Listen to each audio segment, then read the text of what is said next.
We're going to get started here. My name is Michael Ludden. I head up open source community at Heartex, focusing on the LabelStudio community. This is the second in our series of webinars that are also meant to serve as beginner-friendly tutorials, back with our senior front-end engineer and one of the founding members of the team, Nick. We will be talking about natural language annotation and cloud storage integration today. We've actually done 2 webinars to date. The first one was with the partner Pachyderm for data versioning. They've posted that on their YouTube channel, so I definitely recommend you check that out.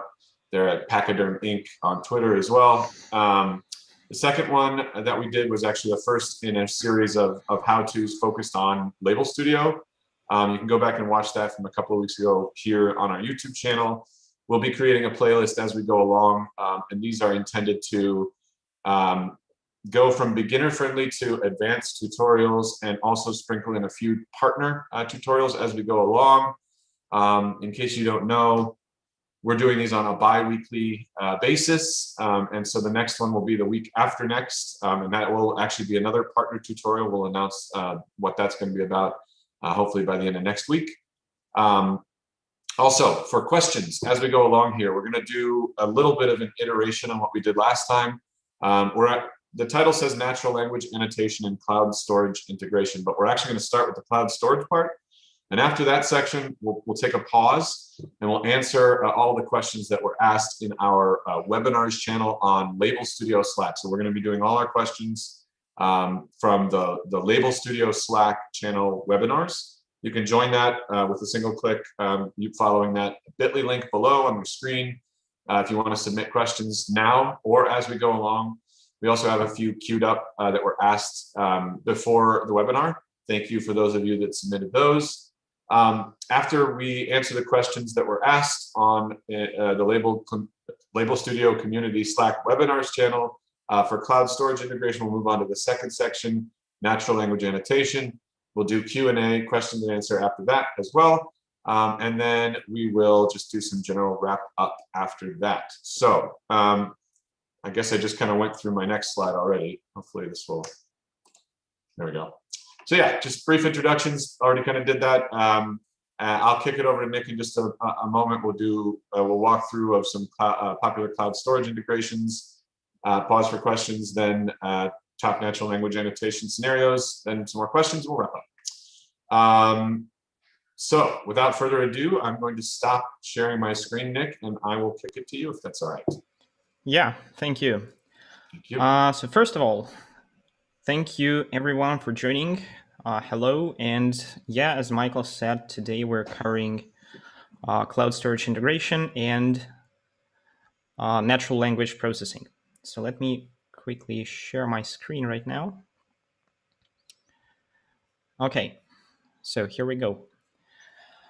So LabelStudio supports a bunch of different cloud storage integrations.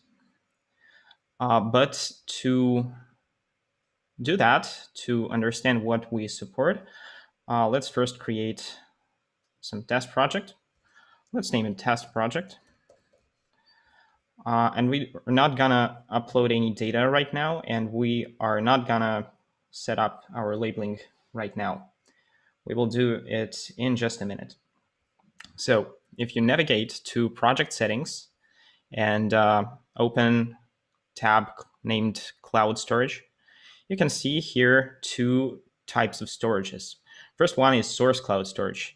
This storage is where your data is come from to your LabelStudio.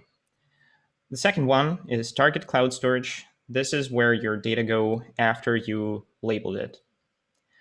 And both storages support the same number of storage types. And it's actually not about only cloud, because we support cloud solution, but as well we have Redis and local files. So for example, if you have your secure server somewhere inside your enterprise and you want to store data locally, you don't want to upload it anywhere, you can set up local files And this type of integration is super simple. You just specify a local path to your data, and that's it. But we're gonna do AWS S3 today because it's like one of the most popular cloud solutions right now. We also support Azure and Google Cloud Storage. And if there's something you want to see on this list, you can always write a feature request on our Slack or make a pull request on our GitHub, and we will be really happy to review and merge it into our core code base. So right now, let's start with AWS S3. But first, as a prerequisite, we need to create an AWS account. If you don't have one, you can just navigate to AWS website and create one. I have already created my account, and I also created a bucket on S3, but I will go through getting your API token so you can access your data from LabelStudio. So to do that, you need to navigate to Amazon's IAM. This is Access Manager for AWS resources. And here, so IAM has a bunch of features, but today we're interested in user groups and users. First of all, you need to create a user group to attach some policies. And you can see I have one already, but I will start from scratch here. Let's name it something like S3 sync group, I'd say, something like that. And now we can add some permissions. You should be very careful on permissions because like this option allows added users to access data you mention here on the permissions list. So for the demo, I will be using S3 full access. So let's filter it. And you can see Amazon S3 full access here. So just select it and create a group. Now we have S3 sync group that doesn't have any users right now. But if we go to users and create one, we will be able to add this user to the group. So let's add a user. And we will name it something like LSS3 sync. And make sure you have programmatic access selected because otherwise you don't have access key ID and secret key ID that are required for LabelStudio to operate with S3. Now, next to permissions, you can see we have different options here, but we are interested in this one, add user to a group, and we can just add the user to already created S3 sync group. Now we can specify tags, but I'm gonna skip this step. And now this is the summary about the user. Now, when we create a user, we will receive this thing. Here you can find your access key ID that you should copy, and also secret access key that will be shown only once to you. So if you lose it, you need to recreate it using AWS console. So now let's go back here and paste our access key ID here in the access key ID field. Now we also need secret access key that we will copy into secret access key field here. Now for the data. Excuse me. Okay, so now we need to navigate to S3.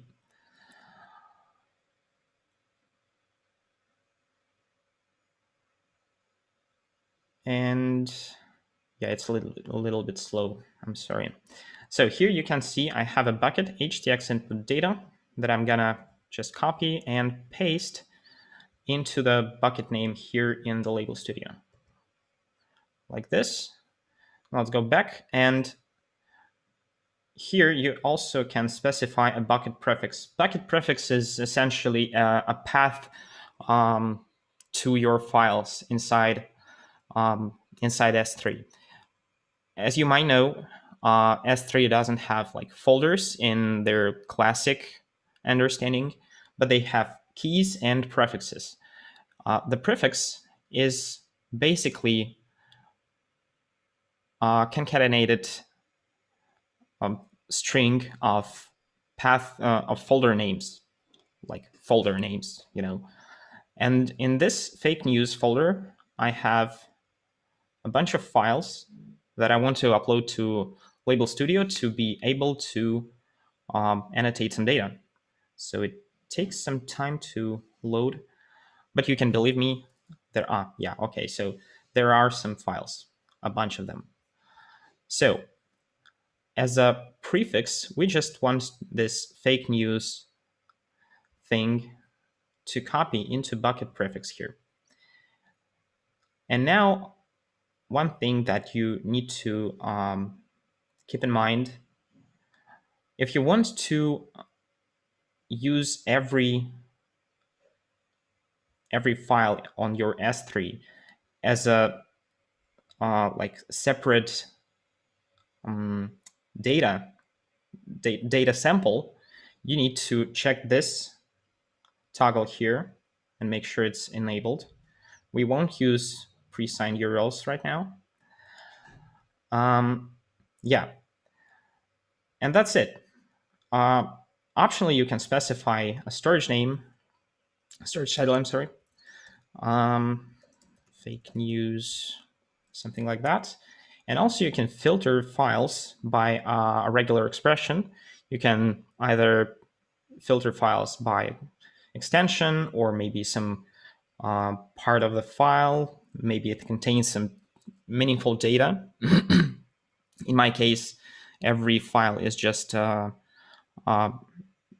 number, so there is nothing much to filter. But if you have some specific names that you want to filter out, you can do that in this field. Now, my region, by default, LabelStudio uses US East 1, and this is my region of choice for this bucket. So you specify a region for every bucket you create. And we don't have any endpoint, so we just click Add Storage. And here we go. You can see it never synced, and we can sync storage. But one subtle thing to mention about LabelStudio integration with S3. So when you synchronize files from the S3, you don't have like actual files. You have URLs to these files. And for LabelStudio to successfully operate on those files, you might need to set up CrossOrigin access to the files. So if we navigate to the bucket here, in this case, HTX input data, you need to navigate to permissions. And at the very bottom, you will find CrossOrigin resource sharing, where you will need to have a config pretty similar to this one. You will, of course, need to set your own domain. I'm using localhost because it's running locally, but you might want to set your domain name or something like that. With this config, LabelStudio will be able to access the data from the S3. Yeah. So let's sync the storage and see what will happen.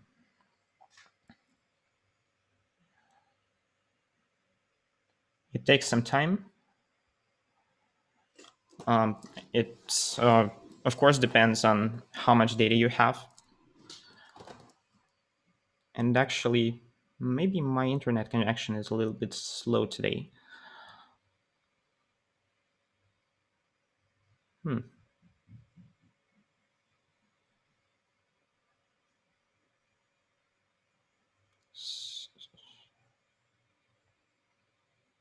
Sorry, guys. It's taking too much time for some reason.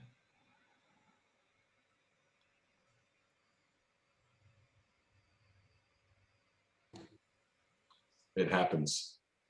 Yeah. Maybe it's Zoom also because like screen recording is happening and That my could be. machine is. While that's happening, Yeah. I can kind of guide you to a question that was asked before the webinar. Or actually, you know what? There was a question in the channel, just a quick hitter. Which flavor of regex works best? This is from Sarval Khan. Assuming that whatever works on Python, but just confirming. That's the question. Which flavor of regex works best? Yeah, you should use Python regex as like Python is a source of LabelStudio, so Python regex should work fine. Why it's taking so much time?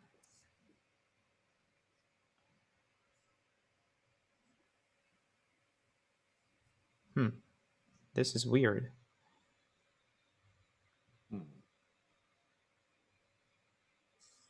Okay, so here we go. You can see we synchronized 267 tasks. And now we can go back to the project, to the tasks list. Everything is so slow today.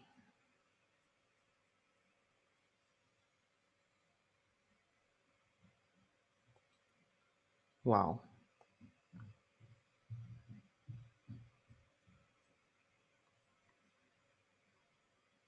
Well, at least we have a cute mascot. That is, by the way, for everyone in the audience, an opossum, not a possum.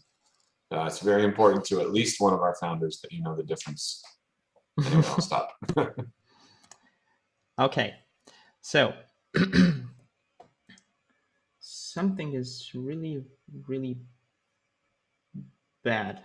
Okay, anyways, so yeah, here you can see that the data itself is not like the content of the file itself, but a URL to that file. So keep that in mind for LabelStudio to. Oh my God, what's going on? Glitches all over the place. Yeah. So. Ooh, yeah. Yeah. So something's really, really, really wrong.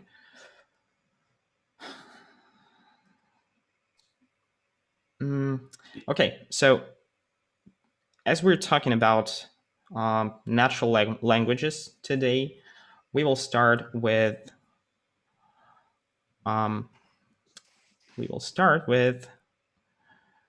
Yeah. So you now need to navigate to project settings and set up your labeling. So for labeling, we will be using natural language processing. And here is text classification. Text classification is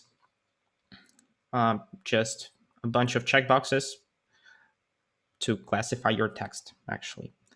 Now, as our data comes from a URL, we have to make some changes to the code itself. We don't have, for now, options to enable URLs from the UI, so you need to edit your code to support it. But first, I want to add some labels here. Now, Nick, sorry, before we move on to this. Oh yeah, yeah. Question just, sections. Right. Yeah, sure. So we don't have a lot from cloud storage at the moment. So again, if you haven't asked a question already, but you have one and we didn't cover it, we're about to move on to natural language annotation. I won't make you navigate to it because it seems like there's maybe some issues, but I saw it across the bottom, and we're using 1.0.1 version of LabelStudio, we should say. that we support in UI for major players, right? So Azure, S3, Google Cloud, and Redis, correct? Yep, correct. And then we have just one question about protected Google Cloud buckets with respect to how you import and export data from them. As soon as you have your API key, you can, I guess, download and upload data from any and to any bucket you have. I'm not really familiar with Google Cloud, but for S3, it works that way. Okay. So we're not sure about the protected Google Cloud buckets. I don't know what the implications are of protected. If anybody that was a question submitted pre-webinar start. So if anybody wanted to clarify or add any additional details so we can better address that either now or after the webinar. And by the way, if we don't have 100% of the answers. So if someone asks us a question we're stumped by, we'll try to get you the answer after the webinar in the webinars channel as well. So with that said, are there any other questions? I'll just give it 30 seconds on the cloud storage part. If not, we'll move on to the natural language annotation section. So let's just give it 30 seconds. And I don't know if you wanted to use that time to do something with your system. If you wanted to stop sharing, Nick, if you think there's anything to be done. If not, I can just leave it I'm up. not sure if I can do anything right now. Yeah, fair enough. Okay, one more question's rolled in. I would like, this is from, forgive me, Steja, S-T-E-J-A. I would like to sync all my storages of all projects at regular intervals while using API to sync S3. What's the, in squiggly brackets, ID in the sync API? What is it? I guess So, what is, for now, LabelStudio don't have an option to regularly synchronize data with cloud storages. So in this case, you can utilize the ability to have an API access to the LabelStudio and set up something like delayed job or cron or something like that to once in a while bump LabelStudio and ask it to synchronize your files. So that's the solution for now. all right. Any other questions with respect to cloud? There are some general ones. I might ask them at the end if we have time. They seem sort of like catch-alls in edge cases, so I'll save them for later. Okay. Yeah. So let's move on. Yep. Okay, cool. So first, for the this type of annotation called in terms of LabelStudio called choices, but essentially it's text classification. So as we're having like fake news data in our S3, we will mark our texts as fake or real. And we can add those choices. You can see they appear here on the choose text sentiment. But to continue with that, we need to make changes to the code. So if you want your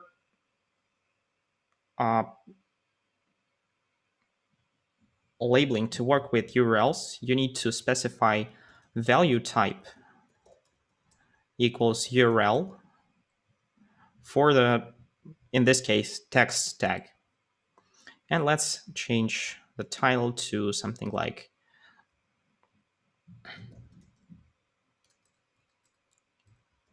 fake or not.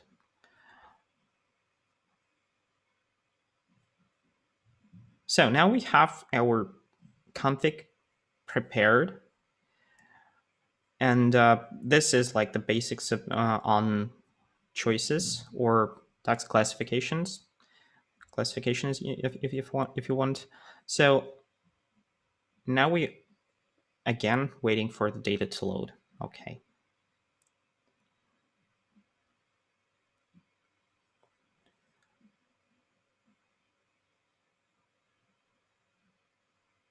Haiti looks so happy running from all the problems. Ignorance is bliss. Yeah. Okay. We have our data. And I expect loading those tasks will be slow as well. Okay. Now we can actually navigate to the task, and it will load some text. Okay. And this is an actual content of the file I have on the S3. So 23213. Let's just check if it's real.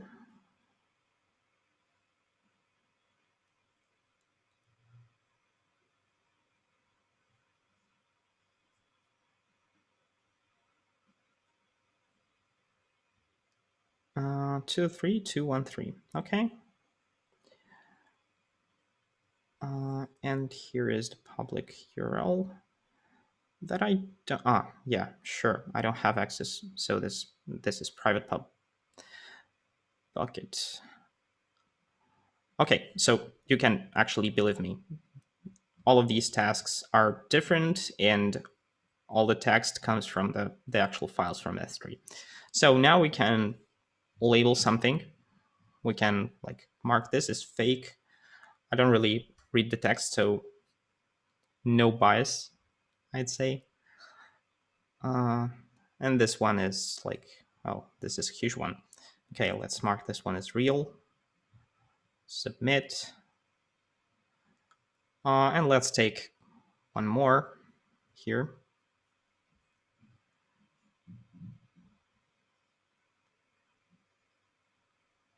It's painfully slow. Okay, real.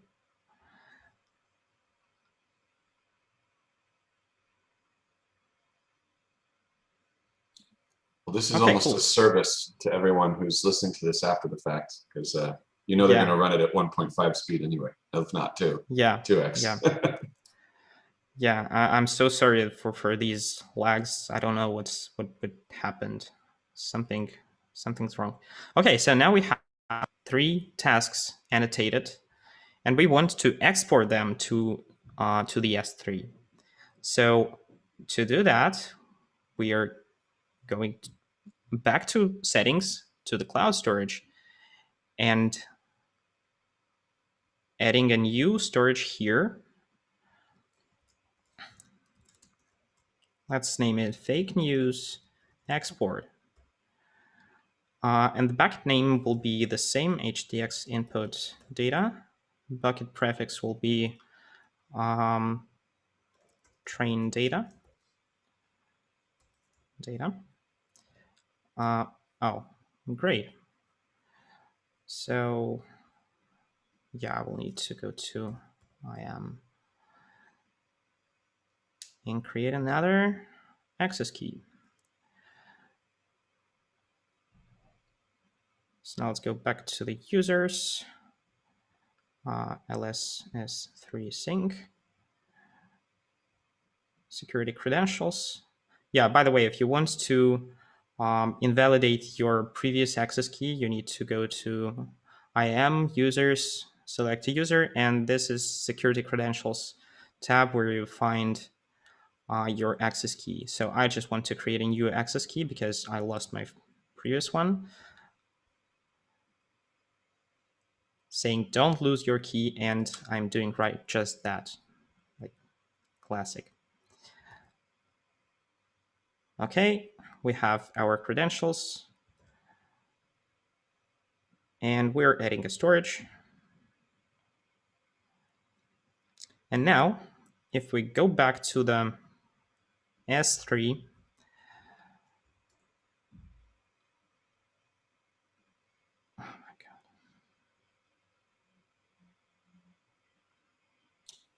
oh my God.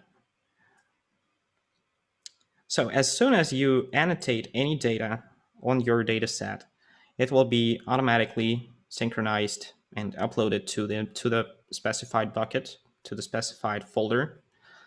Now we have HTX input data. And for now, we have only fake news. Let's try to annotate one more task and to trigger the upload process.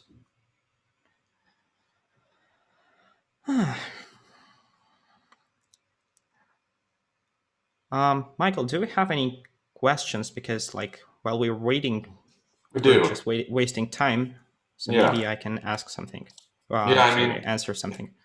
Who knows what it is? It could just be S3 having an outage, or who knows? There's any number of, but it's slow. So yeah, we can use that time.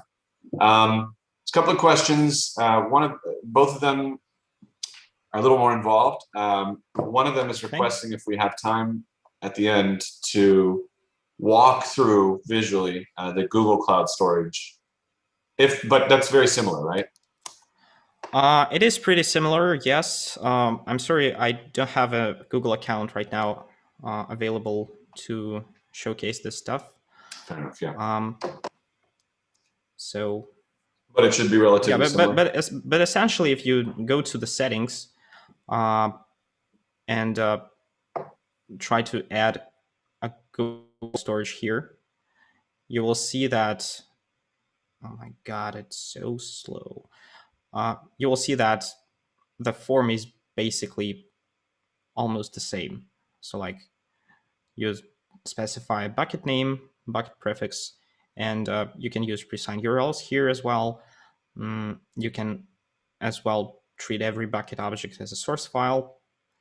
Everything pretty similar. Same goes for the Azure. You can, why it's account name? You can specify account key. So all the cloud storages are basically the same. Nothing super complex here. So, okay, so fake news. Oh yeah, cool. We need to wait for the data again.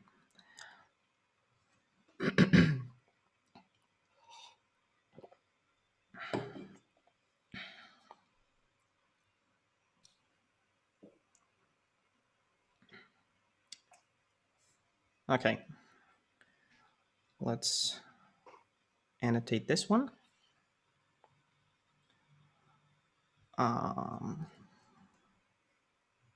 And submit.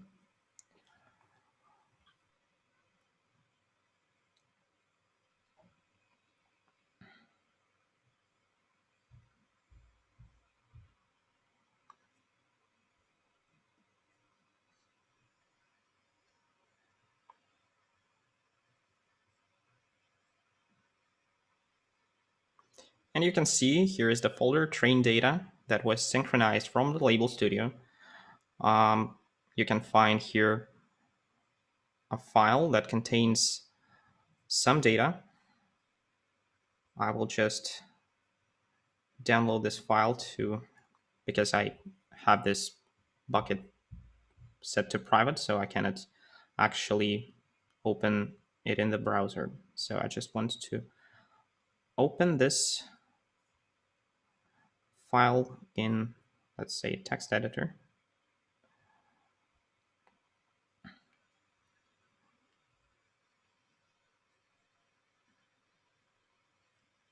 And yes, here we go. So it is like TXT, but actually it's a JSON file that contains all the annotated data. Let me format it.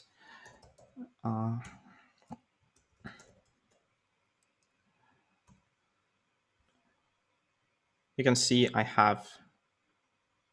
So this export works per task. So every file in your S3 will be a single result for a single piece of data. So we call it tasks, but they essentially data samples.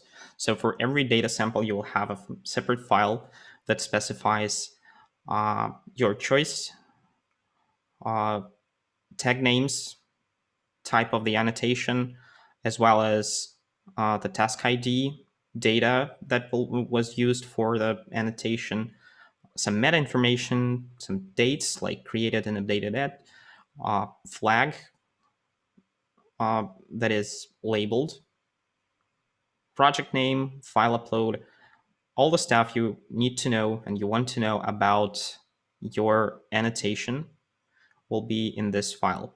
And for every annotation, you will have one of this. So this is basically about the choices, and I wanted to showcase name density recognition as well for the to fulfill stuff about natural language processing. So let's do just that. Yeah, one important thing, when you have some tasks or data samples labeled, you cannot change your configuration. So if you go to browse templates and select something like named entity recognition, you will see this error message because first of all, you have choices in your code and your data is already annotated. So if you want to change your labeling config afterwards and change the type of the labeling, you need to drop annotations first, all the annotations, and only then you will be able to change the config. So I'm going to drop the annotations that we made.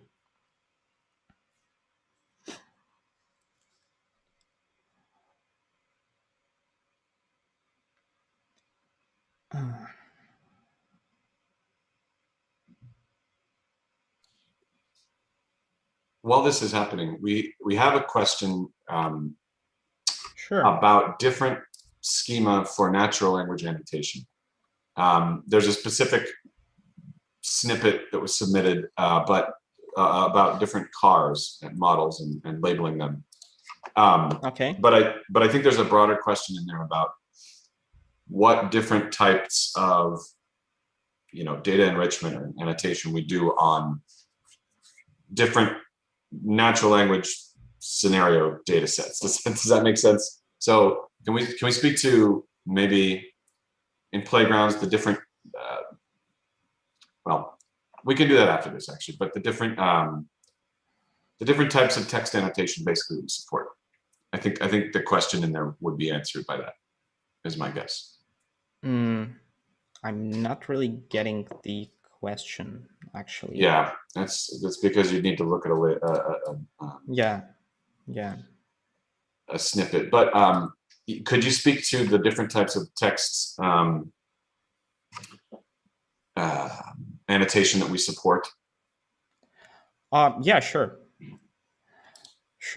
So we have few rather basic ones like named entity recognition or relation extraction. Those are basic texts with some labels, and you just select a part of the text, and you can either connect them.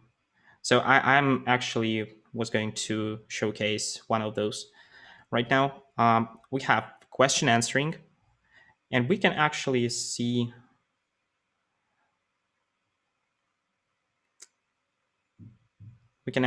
here the question answering labeling type. So this is just I'm not sure how could black holes be detected. So there should be some input for the answer, but that's weird. So this is one. We have text classification that I showed just now.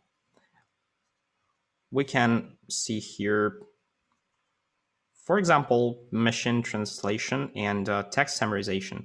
So for the text summarization, for example, you can just write a summary for the text. So you have to read the text and write the summary, basically.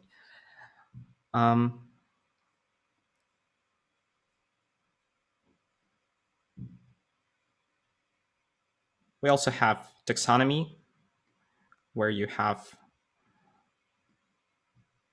a bunch of different options to select about this text. So text and working with natural language processing are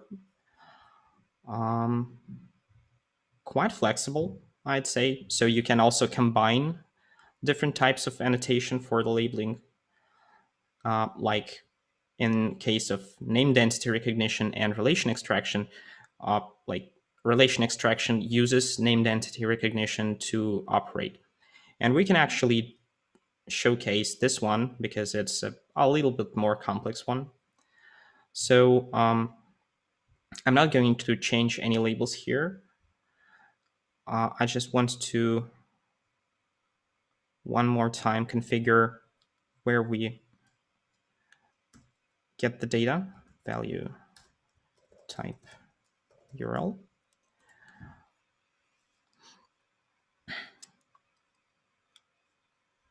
And everything else I will showcase in the interface, of the editor.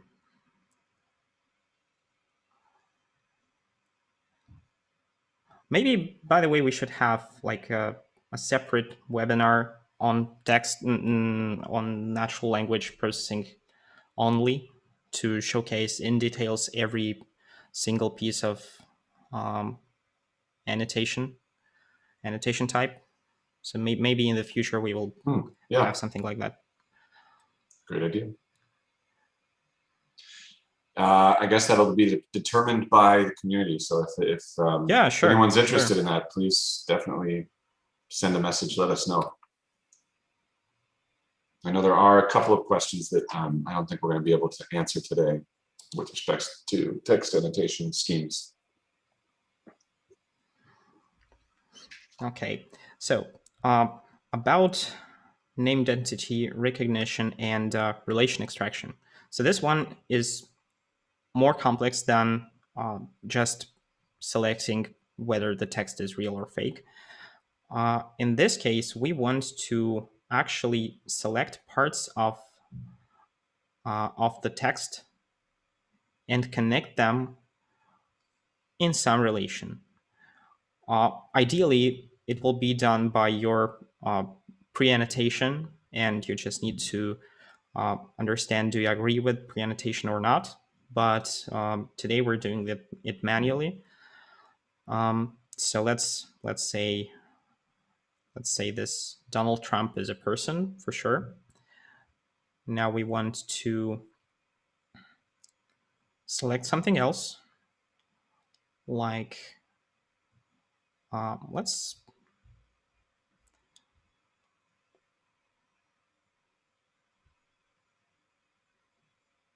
so this is the organization, and we want to connect them. Relations are directional, so you can either connect organization to person or vice versa, or you can have bidirectional relation. To add relation, you just want to click on this link icon or press R and connect two entities. Oh, it just happened. Ah, okay. So for some reason I have now two. Okay. Here we go. This is the first type of relations. We also have nested relations. This is the case when you want to set one label inside another. So we select two pieces of text. And this is actually least known feature of the LabelStudio. You can actually drag and drop these labels into each other like that. This is also a type of relation. This one will be like with the error one, will be here separately living, and you can see it in the results. These relations will appear like one inside in another. So they are kind of different, and you can choose which one you prefer. And also you can add some metadata to every region here. So you can click on the plus and add some meta info on every label you add, on every region you add, I'm sorry. And it will be available here and in the results as well. At this point, we can submit the task, and it will appear on the canary properties 0 of undefined. Great. I don't know what that is.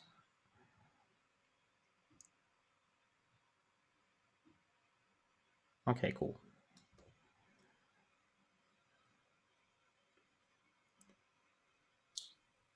Huh.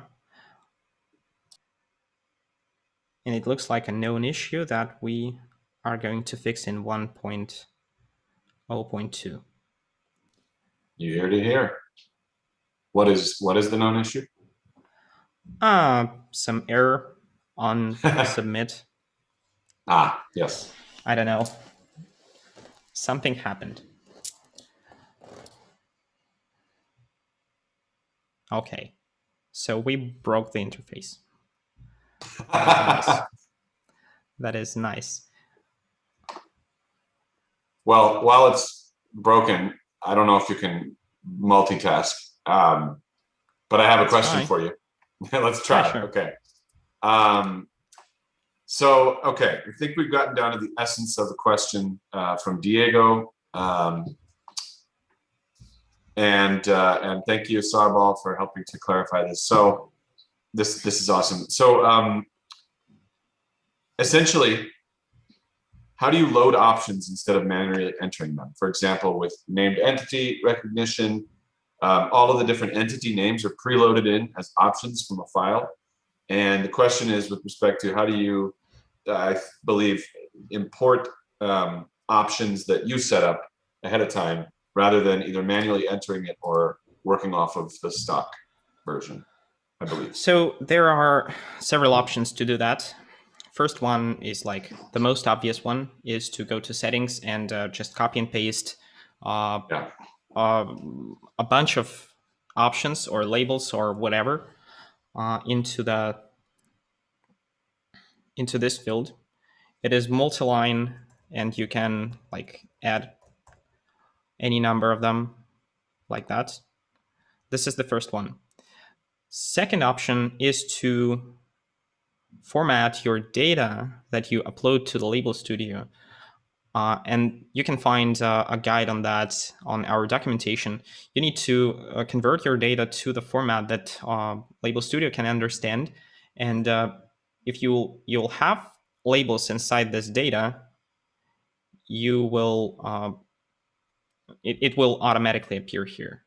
So it will be extracted from the data automatically. Like from pre-annotations, you will have your labels here. I can actually, I got some, yeah, so this file. Let's try. I just want to create a new project real quick. And here I have, whoops. Here I have tasks list that I want, oh my God. I want to upload, what's going on? Can I upload the file, please? Okay.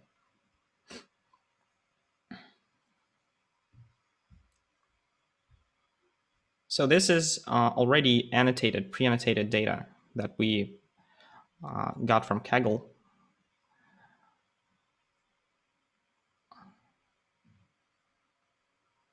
$159 tasks. Why is it taking so much time? so that I can slip in questions occasionally. Probably yes. Probably yes. So now if we go to browse templates and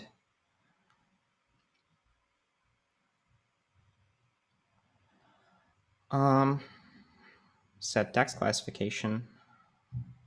No, not text classification. Let's go to, oh.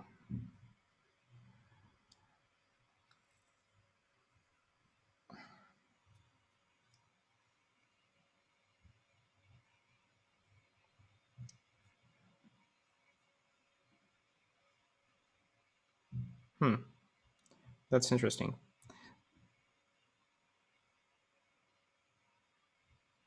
Okay, let's create a task here.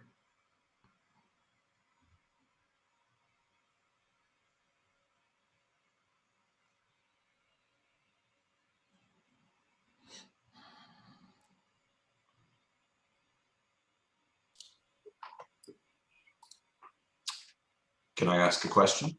Yeah, sure. So we have a community question from Aristotle. By the way, great name, hard to live up to. Okay, so when exporting the annotated data as a CSV file, and this is kind of a softball question, is it possible for someone from my team to upload that same CSV file on LabelStudio on another computer, which there's a lot in there, in order to review my annotation and make changes? It's kind of yes. So yeah. it's kind of yes. So basically, if you want to reuse your data, it's better to use JSON. And LabelStudio will understand that it is in native format and will upload all the data to like the database. And it will be imported as is with pre-annotations and stuff. So you can actually change those annotations. But for some reason, we don't. Everything's broken. Okay.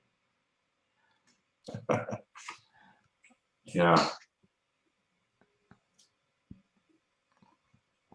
Okay.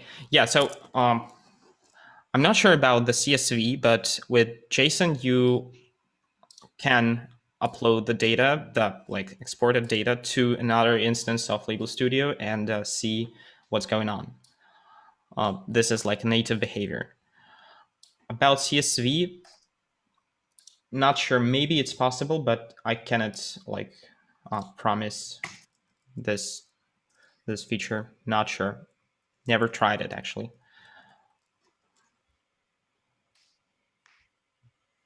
So since everything is broken, Yeah, you let me know if you I want don't to. know what's happening. Yeah, that's all right. Maybe we can talk through what was supposed to happen, and then we can kind of wrap up with a couple more questions. Yeah, okay. So what's supposed to happen is actually like the last question and the previous one were kind of related, because the previous one was about bulk adding labels. And that's what I've tried to showcase, but unfortunately miserably failed with that. So yeah, so what should happen is when you click on the task, you will see pre-annotated data.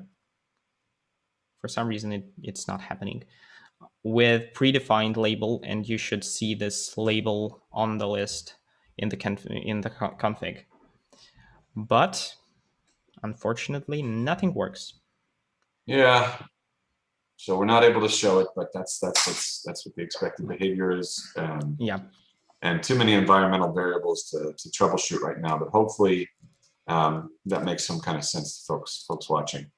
Again, we're still open for questions if anybody has any. Otherwise, I will just go through a couple on the list, and we can kind of wrap it up. What do you think, Nick? Yeah, sure. Cool. All right. So my video here. All right. So few questions that I hope we got answered during the course of the webinar, which were asked before the webinar began. I'd like to see examples of usage of LabelStudio in an NLP workflow. Check. How do you ingest data into LabelStudio? Mostly check, I would say. Is there anything else you wanted to speak to on that aspect of it? That's a huge topic, obviously. We'll be doing webinars that address specific scenarios, but generally speaking, anything you want to add to how to ingest data into LabelStudio? Other that what already said, like, will be too advanced for today, I guess. Yeah. And then another question, is it worth it? Hopefully the answer by now is yes. It's a sort of a self-reflective question more than anything. Cloud integration. So this is a big question that I don't think we can answer today, but how to perform active learning and named entity recognition model building and deploy it as a service. You know, just a tiny question. Just in 3 lines of code. One. In 3 lines just of code. A small one. So I don't know actually where to start. No, you don't really have to address that. It's a big question. It's a good question. It might even be its own webinar. This is the huge topic that we want to cover in like a separate video later. So we will have a video dedicated to cloud deployment and machine learning, maybe separately, because those are like both super enormous topics that should be covered. Yep. All right. But essentially, you can actually go to the guide and see like separately how to deploy, for example, to Heroku, and how to build your own machine learning backend and connect it to LabelStudio. So, like, all the basic stuff is covered by the guide. Yeah, LabelStudio.io, and just click on guide, right? Yeah. Yeah. Okay, great. I am gonna share my video or my screen, and we can kind of wrap this up. Okay. I just want to throw up a post. Thank you, Nick, for all your hard work preparing for this and dealing with issues as they came up. So we're going to continue to run these on a bi-weekly basis. Switch to the thank you screen. We also really want your feedback. Please give us feedback on this webinar, what you liked, what you didn't, what you'd like to see next time, what topics you want covered. We ask a number of questions here. This is all so that we can do the best webinars that are the most relevant to the most of you. So you can either copy this link or I'll post it in the chat after I stop sharing my screen. And you can also, if you're not already on our Slack, please join. We do most of our communication on Slack. It's a very active place. You can get answers to your questions. I think that's probably why a number of you are here. So please join. We do use that. Wanted to say thanks again to Nick. Next webinar will be in 2 weeks. It will be a partner webinar. And we're going to start to mix in some additional folks from the team as well to some of these webinars. We're going to get into some of those hot button topics that a lot of you have questions about over the course of the next few months, whether that's different integrations, machine learning backends, frameworks, etc., edge cases, important production scenarios. We're going to hopefully be getting into all the good stuff where there's a lot of burning questions, and also hopefully start to show some examples of partners and users who have built interesting annotation scenarios. We're going to get into a lot of it, and we want your suggestions about what you want as well. So please do fill out that webinar form, and thanks everybody for your time. Have a great day. Thanks everybody.